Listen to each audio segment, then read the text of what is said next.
আসসালামু আলাইকুম। কেমন আছেন আপনারা সবাই? আশা করছি সবাই অনেক বেশি ভালো আছেন। সবাইকে আবারও একবার আমন্ত্রণ করছি সাদামাটা রান্নাঘর অ্যান্ড ব্লগসের আরেকটি নতুন ভিডিও দেখার জন্য। আজকে আমি আপনাদের মাঝে আটা দিয়ে তৈরি হেলদি টেস্টি ব্রেকফাস্ট রেসিপি নিয়ে হাজির হয়েছি। ঘরে যদি একটা আলু আর একটি ডিম থাকে তাহলে ঝটপট এই নাস্তাটি তৈরি করে নিতে পারেন। আবার চাইলে বাচ্চাদের স্কুল অফিসের টিফিনেও দিতে পারেন। তো চলেন দেখি তৈরির পুরো প্রস্তুত প্রণালী আপনাদের মাঝে শেয়ার করি। এখানে একটা বোল নিয়েছি। বোলের মধ্যে চায়ের কাপে মেপে 1 কাপ আটা দিয়েছি স্বাদমতো লবণ, শুকনো উপকরণ নেড়েচেড়ে মিশিয়ে নিয়েছি। দিয়ে দিচ্ছি 1 চামচ মতো তেল। তেলটা আটার সঙ্গে ঘষে ঘষে ময়াম দিয়ে নেব।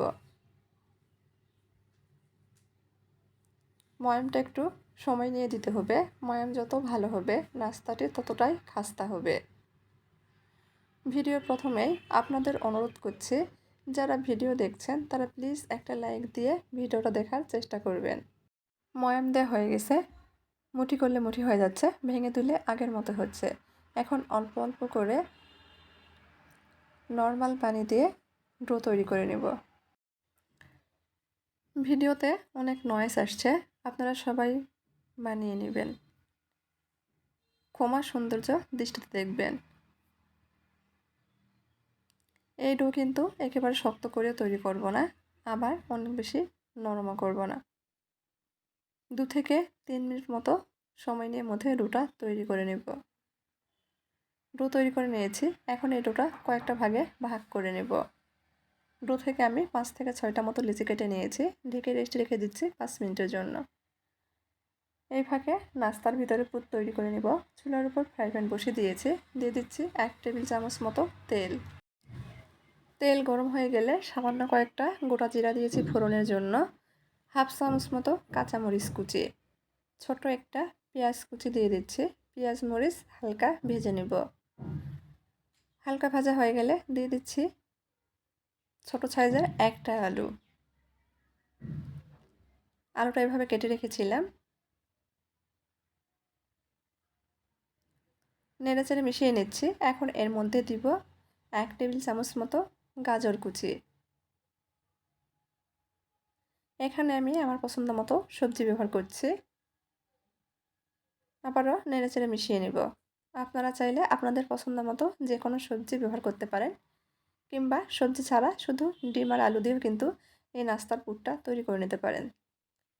দিয়ে দিচ্ছি এখানে 1 টেবিল চামচ মতো ক্যাপসিকাম কুচি। নেড়েচেড়ে মিশিয়ে নিচ্ছি। এ পর্যায়ে দিয়ে দিচ্ছি স্বাদ মতো লবণ, সামান্য পরিমাণ হলুদ গুঁড়া, গুঁড়া মরিচ, ভাজা জিরার গুঁড়া, ধনিয়া গুঁড়া।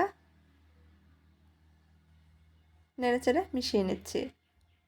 গুঁড়া মশলা আপনারা আপনাদের স্বাদ মতো দিয়ে নেবেন। কী পরিমাণ নাস্তা তৈরি করবেন সেই অনুযায়ী দিয়ে নেবেন। আমি এখানে ছোট চামচ দিয়ে 1/2 চামচ করে গুঁড়া মশলাগুলো ব্যবহার করেছি। কিছুক্ষণ ভেজে নিব। এই ভাজার মধ্যেই কিন্তু সেদ্ধ করে নিব। এখানে আমি বাড়তি কোনো প্রকার পানি ব্যবহার করব না। আলু সহ সবজি প্রায় সেদ্ধ হয়ে এসেছে। এ পর্যায়ে দিয়ে দিয়েছি 1 চামচ মতো টমেটো কুচি। আবারও নেড়েচেড়ে মিশিয়ে নিয়েছি। এখন এর মধ্যে দিয়ে দিচ্ছি 1/2 চামচ মতো স্বাদে ম্যাজিক মশলা। এই মশলাটা দেওয়ার কারণে কিন্তু এই নাস্তার টেস্ট বহুগুণে বেড়ে যাবে। নেড়েচেড়ে মিশিয়ে নিয়েছি। এখন এর নাস্তার মাঝখানে ফাঁকা করে নিচ্ছি। এখানে আমি একটা ডিম ভেঙে দিয়ে দিচ্ছি। আপনারা চাইলে ডিমটা স্কিপ করতে পারেন, শুধু সবজি দিয়েও কিন্তু এই নাস্তাটি তৈরি করে নিতে পারেন। ডিমটা খুন্তি দিয়ে ভেঙে স্ক্রাম্বল করে নিব।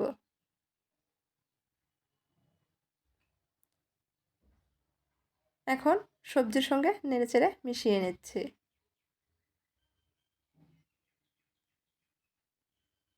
ডিম সহ সবজিটা কিছুক্ষণ ভাজা ভাজা করে নিয়েছি।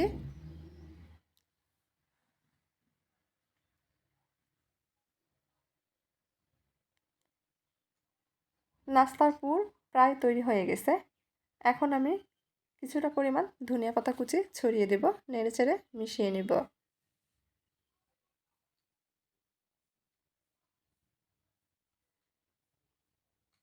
মিশিয়ে নিয়েছি।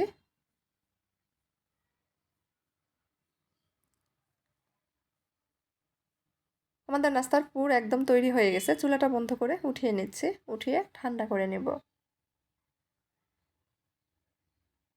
এদিকে যে লেচিগুলো কেটে রেখেছিলাম আগের থেকে অনেকটাই নরম হয়ে গেছে।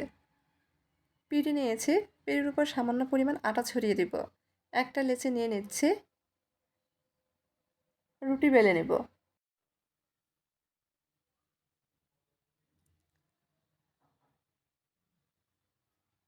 বেলে নিয়েছি, খুব বেশি পাতলা করে কিন্তু বেলে নেয়নি, দেখেন একটু মোটাই রেখেছি।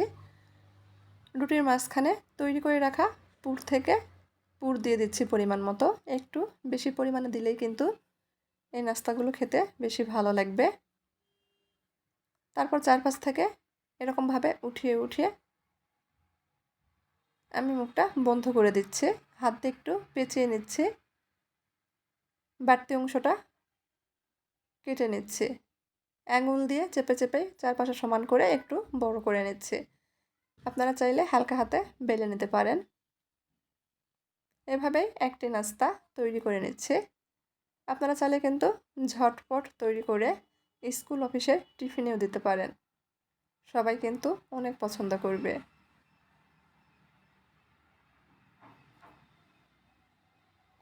এভাবেই সবগুলো তৈরি করে নেব।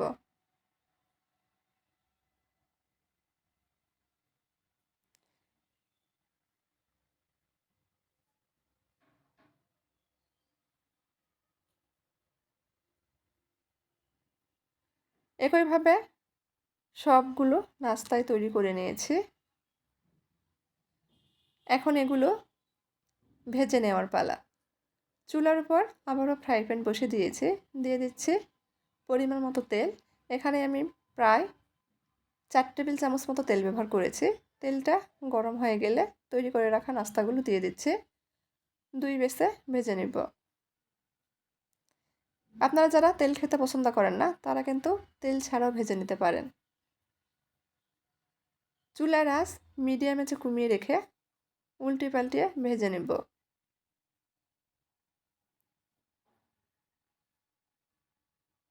কিছুক্ষণ পর দেখা যাবে নাস্তাগুলো কিন্তু হালকা ফুলে উঠছে। এই নাস্তাগুলো অনেকটাই ফুলকো ফুলকো হয়, ভিতরে একদম পুরে ঠাসা।